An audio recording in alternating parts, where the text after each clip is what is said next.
everybody, this is Serena Crotti, Press Officer for EuroMoonMars, and today we are at University of Padua and we have the great chance to interview Dr. David Williams from NASA.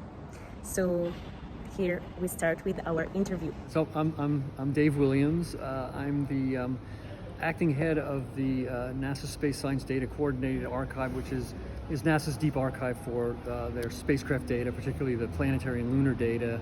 And we have the data all the way back to the earliest lunar orbiters and mariners and before, all the way up to the present day. And we're responsible for archiving it and restoring the old data.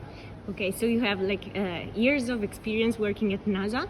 So I would like to ask you, what is the thing that fascinates you most about your work there today? Okay, so I guess the most interesting part, the part I really like the best, is restoring the old data. We have a lot of data that they're just, well, either they're on microfilm, they're on microfiche, they're on things that are not easy to get to, or they're on magnetic tapes in a format that basically you can't be read now or can't be used. And so part of my job, the part that I like the best, is taking these basically what are just strings of bits and turning them into actual data that you can use, that can be put online. And it involves figuring out what the bits mean. So maybe these bits are the time, and these bits are the temperature, and these bits represent some reading from a spectrometer or whatever. And trying to figure that out first, and then organize it and calibrate it, find the old documentation that goes with it, and just try to make it usable now for present day. And so in this work you're doing with data, you are also involved in a very special project which brings you here, which is related to the trees. So if you can introduce a bit about this project and how you became interested in that. Oh, sure. So yeah, this is definitely a sidelight and nothing I would have ever expected to be involved in. But it's this thing called the moon trees, and on Apollo 14, Stuart Rooster, who was the command module pilot, brought a bunch of tree seeds with him in his personal kit to the moon, or to orbit the moon, I should say, and then brought them back to Earth, and they germinated them and they planted them all over the United States, and they've been growing since 1976 out in various places, but they kind of lost track of them. And so over the last, 10 or 15 years, we've been kind of tracking them down, only because I got an email from a third grade teacher in Kennelton, Indiana, back in 1996, asking that they had a tree, that they said they had a tree and it had a sign and it said moon tree, and the class wanted to know what a moon tree was. I had no idea, and it seemed like no one else did either, and I finally found a little bit about it and kind of put together the story. I put together a web page. It said, if you know of a moon tree, let me know. And I started getting emails, and people started sending me photographs and information about moon trees all over the country.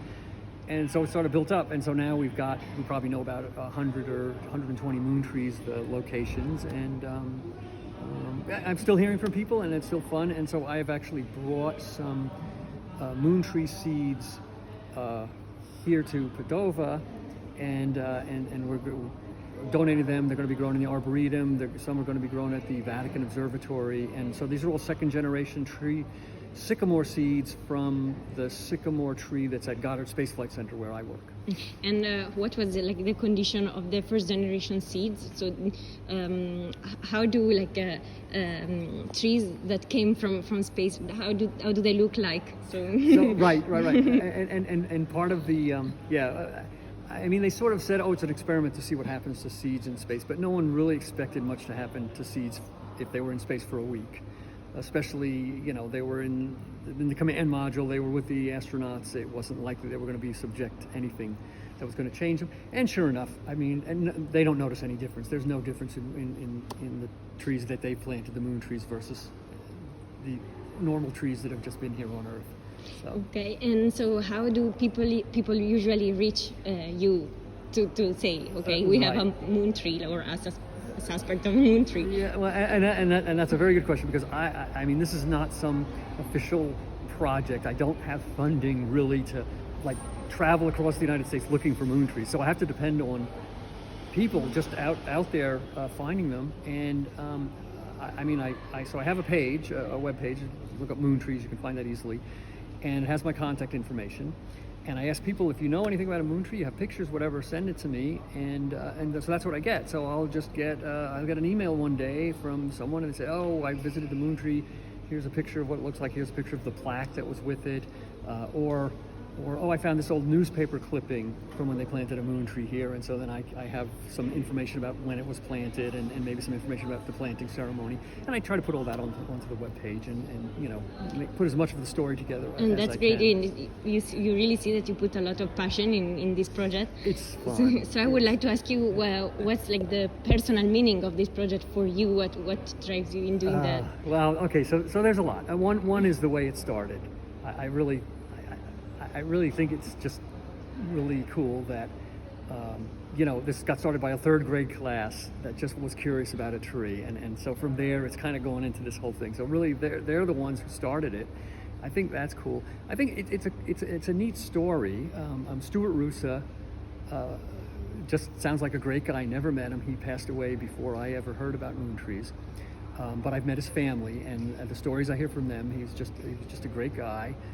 So I love to think of it's a tribute to him also, that we're rediscovering these moon trees, I guess. Yes.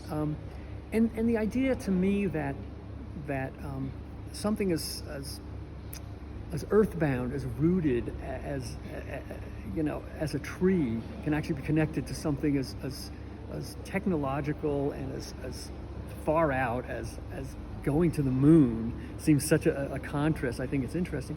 And at the moment, at least until we go back to the moon, most living things that have actually been out to the moon are the moon trees.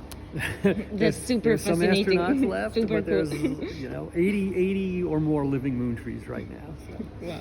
So what you've been saying so far also leads me to the next question, which is what do you think is the role of public engagement and in general outreach people that involve communities and local people for future space research?